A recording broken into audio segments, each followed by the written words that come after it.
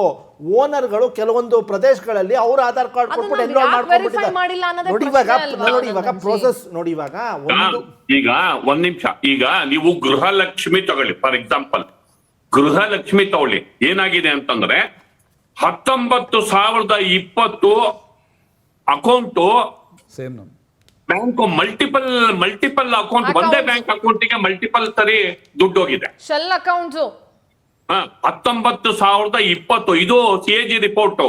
10 ಲಕ್ಷಕ್ಕೂ ಹೆಚ್ಚು ಫಲಾನುಭವಿಗಳು, ಅವರಿಗೆ ಒಂದಕ್ಕಿಂತ ಜಾಸ್ತಿ ಖಾತೆಗಳಿವೆ, ಅಲ್ಲೂ ದುಡ್ಡು ಹೋಗಿದೆ. ಬರೀ ಒಂದ್ ಖಾತೆಗಲ್ಲ, 2 ಸರಿಗೆ. ಇದು CAG ಪತ್ತೆ ಹೆಚ್ಚಿರೋದು. 23,262 ಅಕೌಂಟು, 23,262 ಅಕೌಂಟು, 46 ಕೋಟಿ 52 ಲಕ್ಷ ಬ್ಯಾಂಕ್ ಅಕೌಂಟೇ ಇಲ್ಲ, ಅವ್ರದ್ದು ದುಡ್ಡು ಹೋಗಿದೆ. ಎಲ್ಲಿಗೆ ಹೋಯ್ತು ದುಡ್ಡು? ಸಮೀವುಲ್ಲಾ ಸರ್, ನಾನು ಮಾತಾಡ್ತೀನಿ. ಇದಕ್ಕೆ ನಾನು ಗ್ಯಾರಂಟಿ ಅನುಷ್ಠಾನ ಸಮಿತಿನೂ ಸ್ವಲ್ಪ ಎಳ್ಕೊಂಡ್ ಬರ್ಬೇಕಾಗತ್ತೆ.